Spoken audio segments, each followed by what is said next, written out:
excited for this panel. So I just want to start us off with a discussion of kind of two types of safety. So Jennifer, I was wondering if you could broadly start us by just sort of discussing the difference between demonstrated safety and functional safety.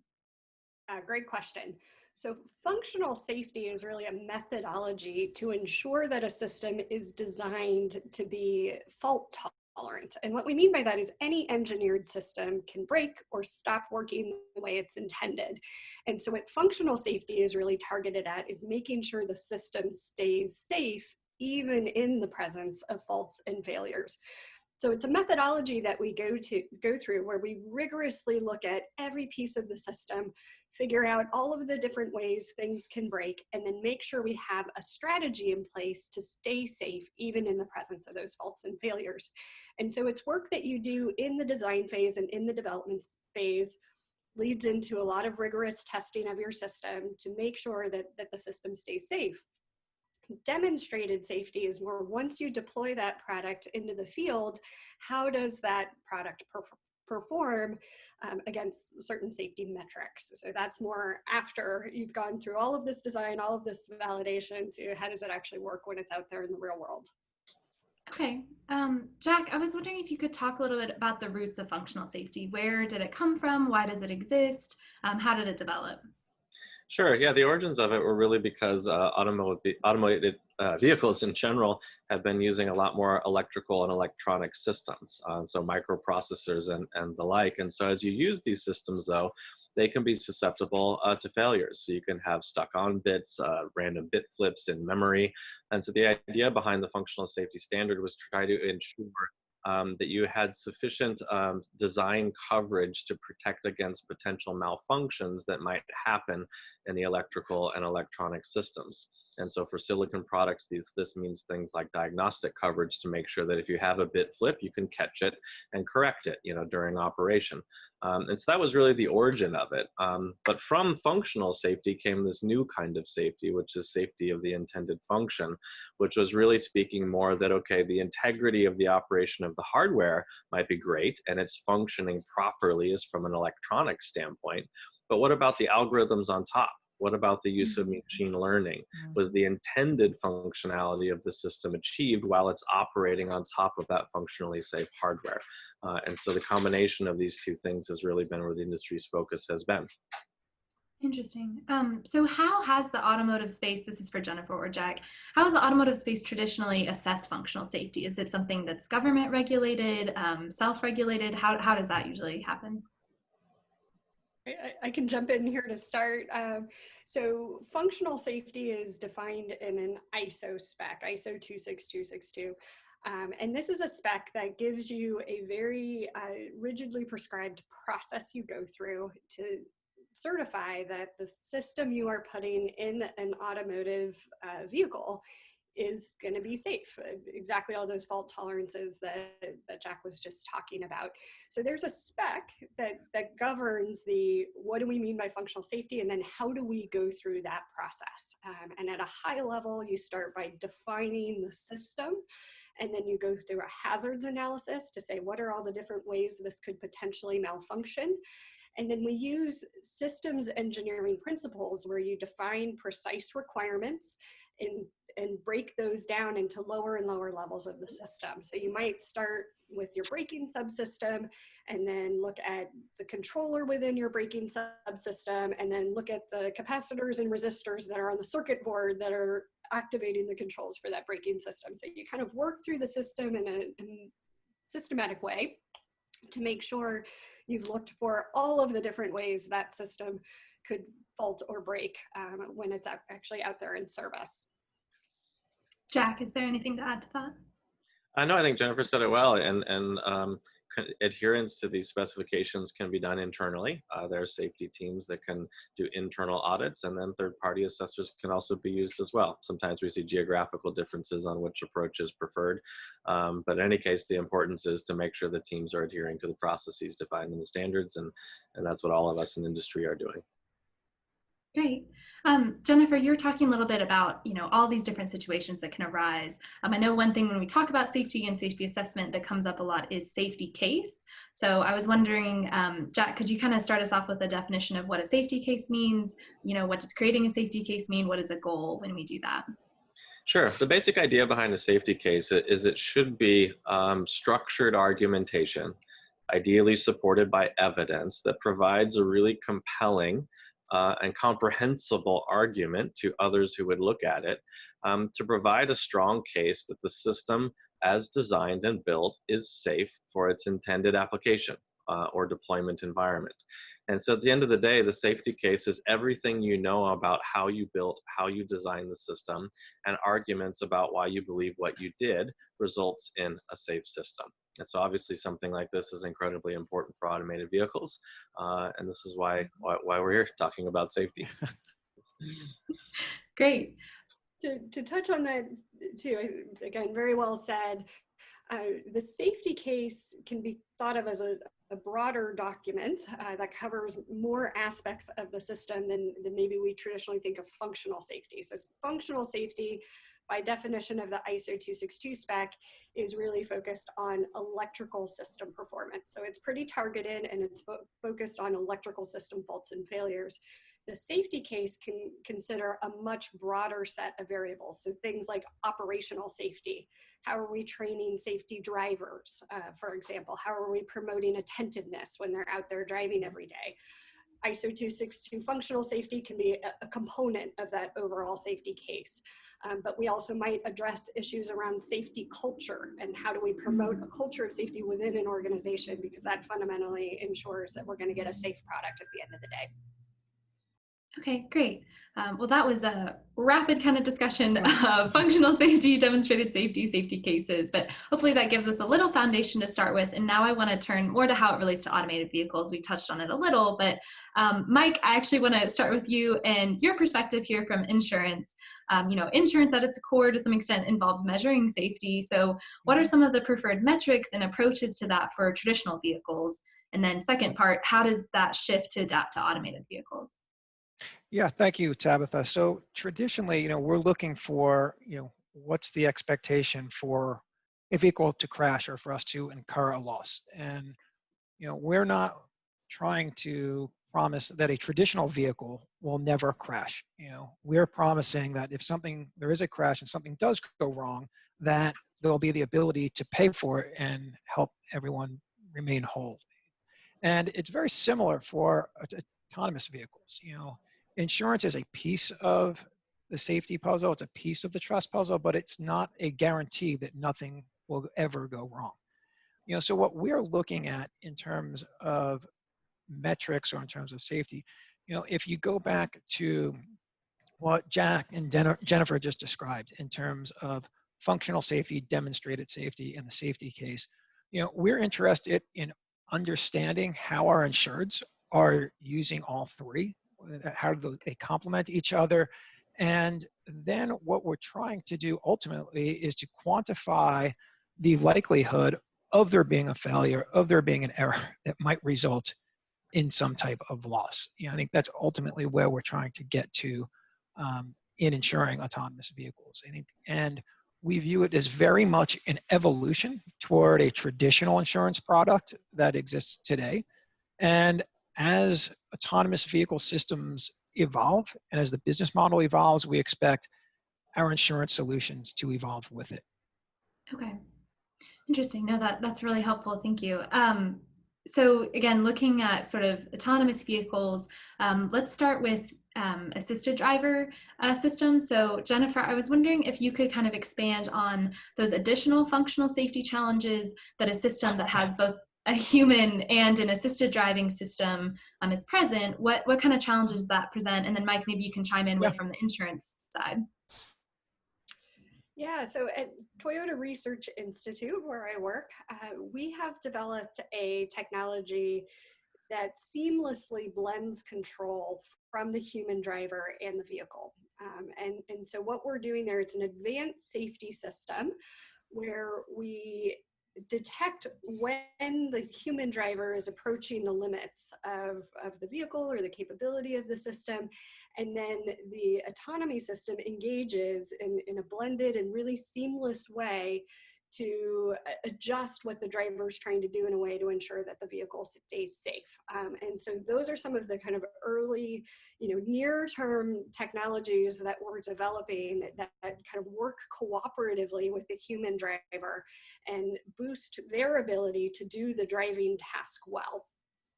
So that's one approach. There are certainly lots of challenges with getting to full level 5, fully autonomous vehicles. And those introduce some different sorts of problems that we are actively working on solving. So a classic one is the prediction problem.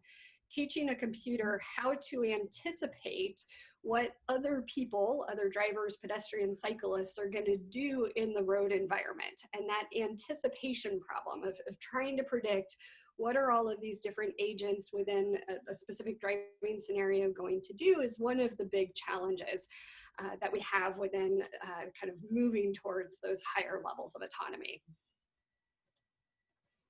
Mike, anything to add there?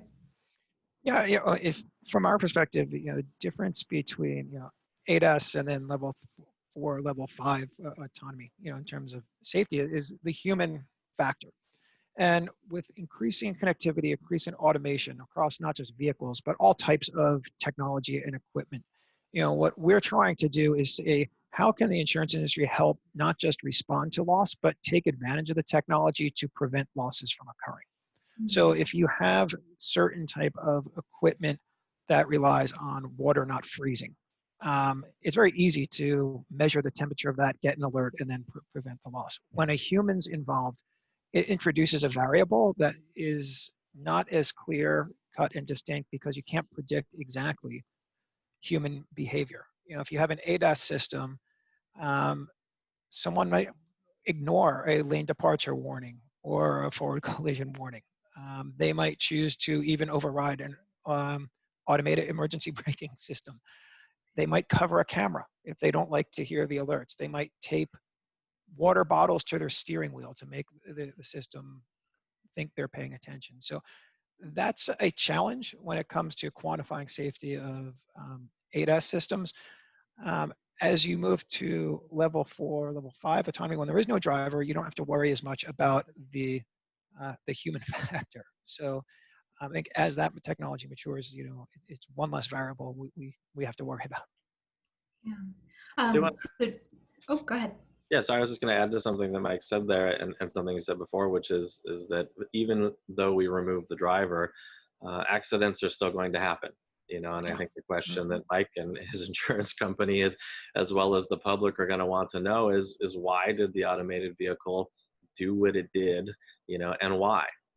And so, this transparency and decision making in terms of how the automated vehicle drives is something that we think is really important. And this is why we introduced a safety model back in 2017 called responsibility sensitive safety. That's an open model, so we can have these kind of hard discussions about what does it mean for an automated vehicle to drive safely, and when an accident happens, are we going to be okay with that accident? Because the vehicle was doing everything it should have done, and it's unfortunate this accident still happened.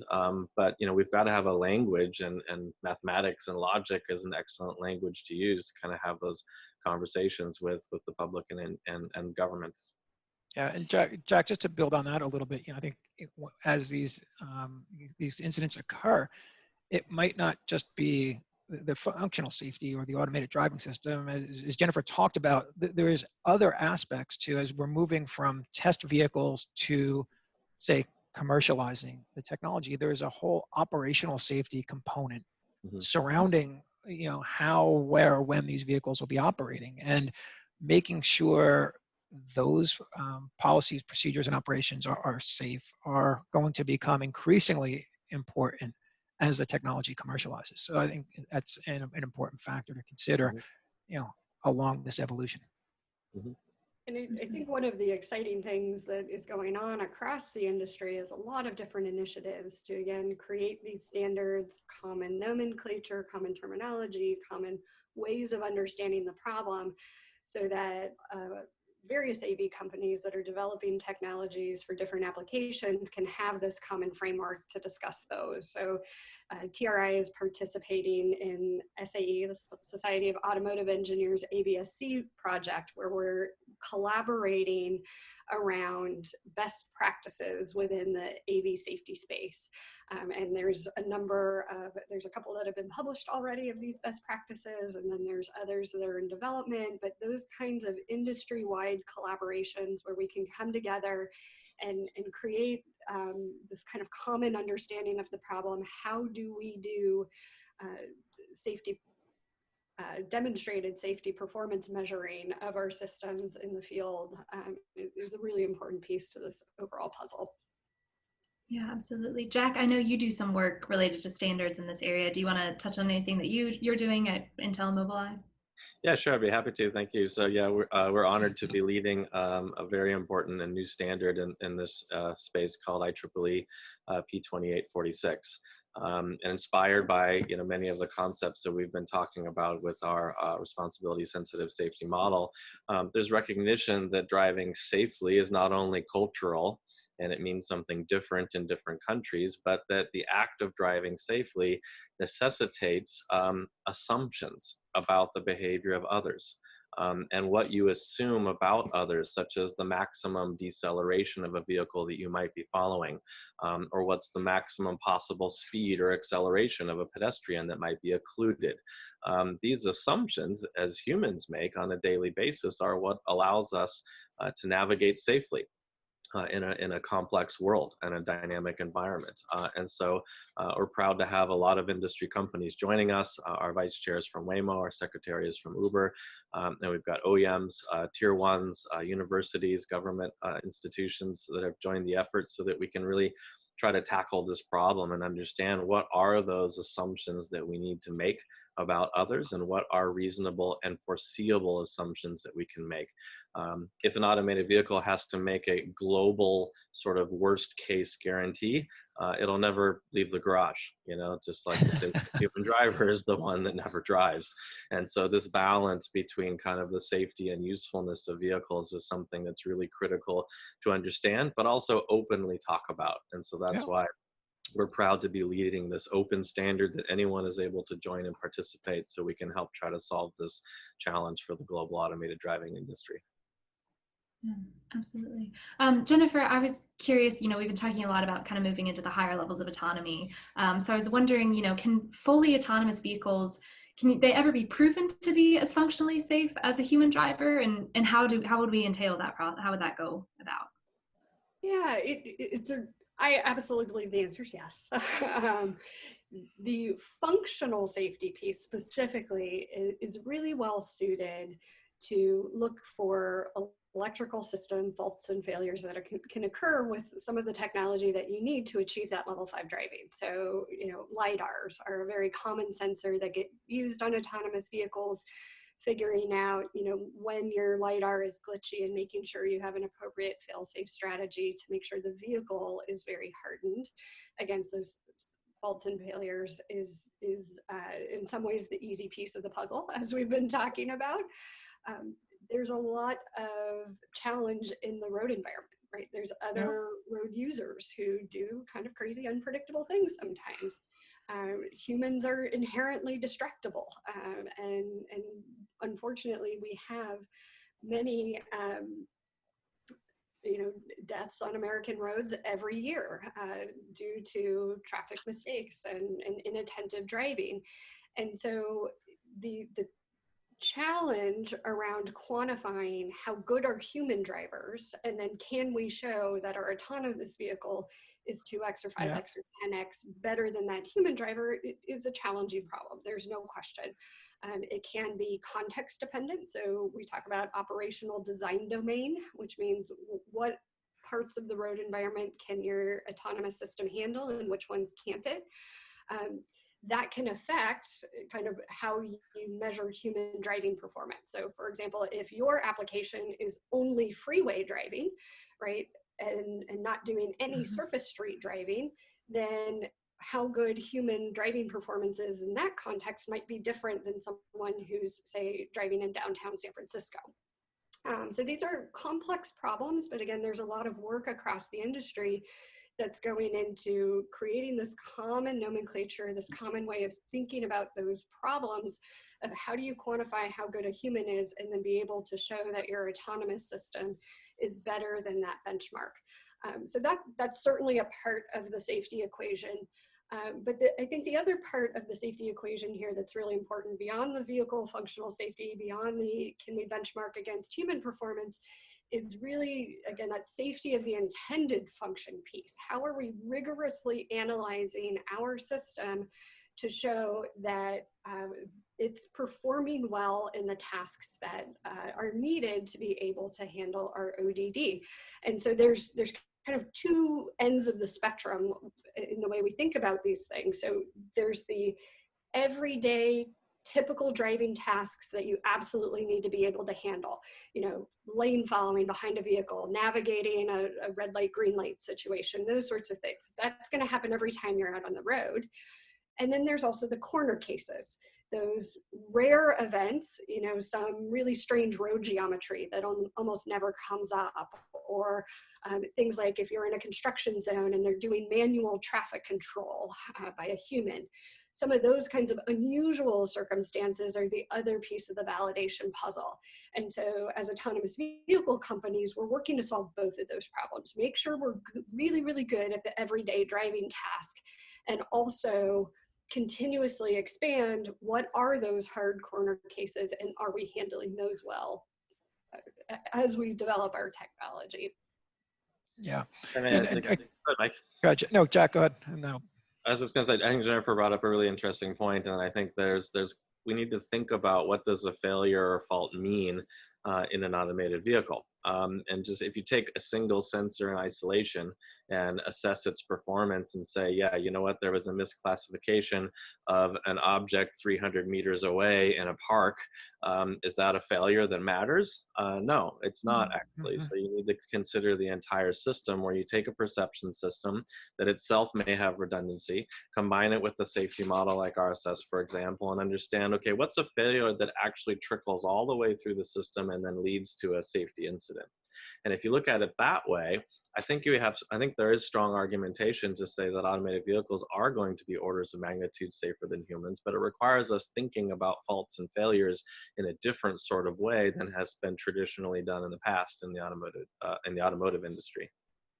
Yeah, I just to approach the problem from a bit of a different perspective, just to share something we're doing at Munich Re.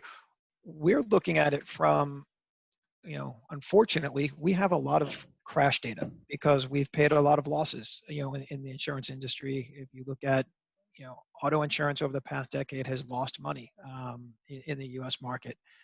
And we are looking at this loss data, and through some text mining tools we've developed, determined that by looking at over $5 billion in crashes, that over 2/3 of those are potentially preventable through not level 4 or level 5 technology, but through technology that exists today. This is ADAS systems. This is using telematics and data analytics to identify poor driving behavior and correct those. So that's a great detail that shows the potential to improve safety through, not just level 4, level 5 systems, but, by just taking advantage of some of the technology that's available today, whether it's built into vehicles itself or their aftermarket solutions, such as a product produced by one of my co-panelists here. That's a great point, Micah. We introduced it 3 years ago called Level 2 Plus, right? Where you take an existing driver assistance system, you add a map to it that was originally created for an autonomous vehicle, and now you have a vehicle that can always stay in the lane because it knows where the lane is because of the map, even if the lane markings are washed away, or gone. So there's a lot of potential, and Jennifer hinted at this as well, in terms of Toyota's approach. This notion of a super capable human driver who's assisted by this assistance technology. I think there's a great potential for that. Yeah, absolutely. We had a couple questions as people registered asking about milestones and metrics of, if somebody could give a kind of couple quick examples of what sort of metrics and milestones we could be looking for from AV companies to put out as they're, moving from prototypes to AV testing and on. Jennifer, you were nodding.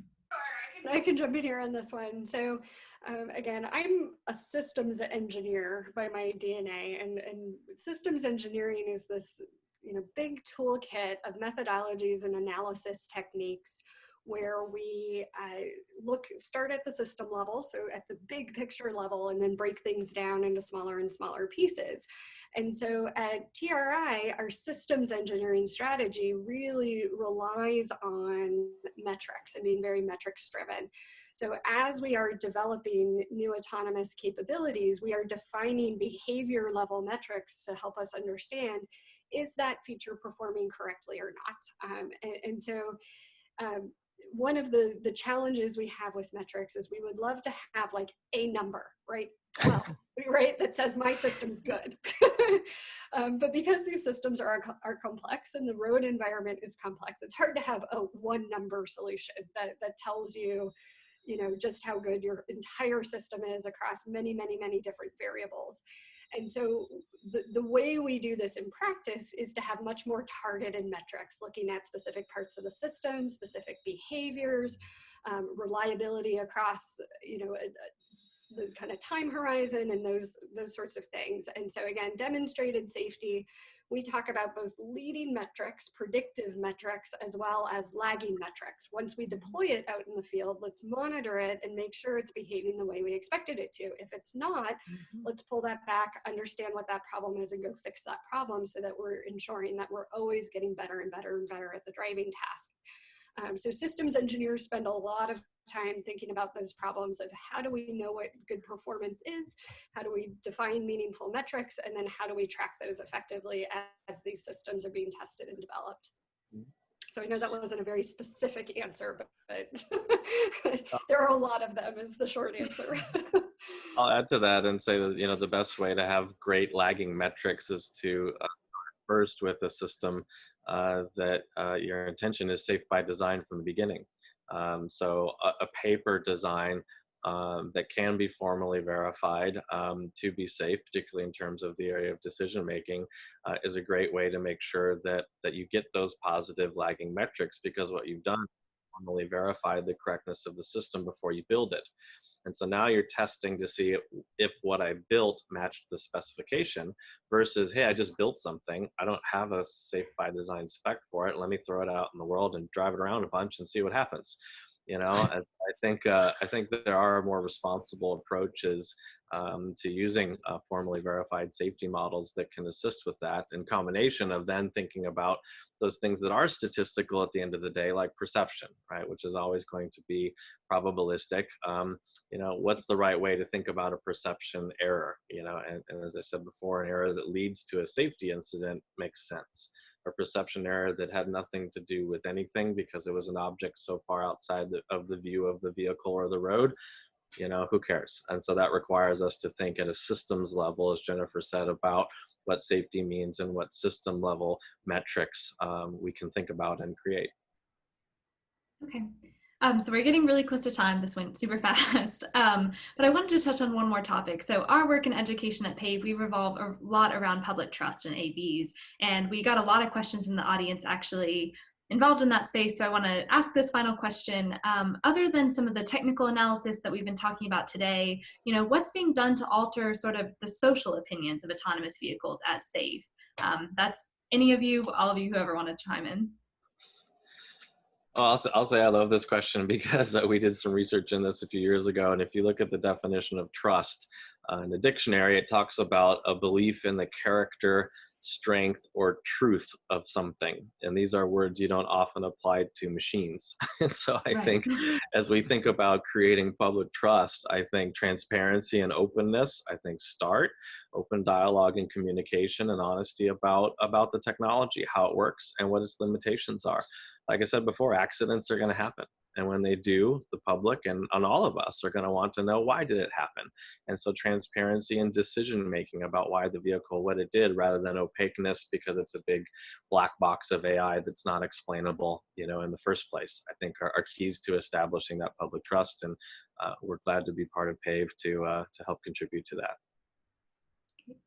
Mike, anything to add? Yeah, so you know, for trust, I think what we're trying to do is, you know, not just provide insurance, but look at other types. You know, how can we build upon some of the risk management services that are required to both produce insurance, but how can we use those to work with other stakeholders in the ecosystem to build a lot of that transparency that Jack talked about? You know, so we've piloted a few things under the banner of A Verified, where we've helped, you know, work with some of our partners to provide other stakeholders a little more transparency and third-party perspective on that. Yes, you know, people are doing what they're saying they're doing, and that, you know, shining the light on people that are doing it the right way. And I think if the whole industry can work toward that, you know, it's just going to be a gradual process that needs to be built. And I think another thing that needs to be done is just people need to experience the technology. It's very difficult to trust something that you've never experienced. And you know, it's very difficult now as we're all sitting here at our dining room tables or wherever we're watching this Zoom from. But, you know, once the world opens up again, you know, continuing some of the public demonstrations and letting people, you know, get some hands-on experience with the technology, I think that's an important part of this. I think pulling on that thread a bit more, one of the phrases I use with my kids all the time is trust is earned over time with good behavior, right? It's kind of a mantra I've got in my head at work as well, is that, you know, trust is going to be earned over time as people interact with that technology. And so that's part of why the Toyota Guardian strategy, where we're creating these advanced safety systems that operate really seamlessly, but allow the human to do a better and better job at the driving task, is going to help to build that confidence and trust over time, that, oh yes, the system is helping me be a better driver. I see how it's doing the right things. And that is kind of that incremental strategy that we think makes a lot of sense, not skipping ahead to the level 5 stuff, but creating more and more sophisticated advanced safety systems over time in a way that allows people to get adapted to it and get accustomed to it, and show with good performance over time that these are helping them be safer drivers every day. Awesome. Well, we're a little over time, but Mike, Jennifer, Jack, thank you all so much for such a wonderful conversation. We're so glad you got to join us today. Yeah, thank you. Thanks for having us. Yeah, and thank you, audience, for joining us. We hope you join us again next week as we kind of use this conversation on safety to lead to a discussion on testing. We'll have panelists from Torque Robotics, Transportation Research Center, and Cruise. Registration's open on the website, but thanks again for joining and have a great day.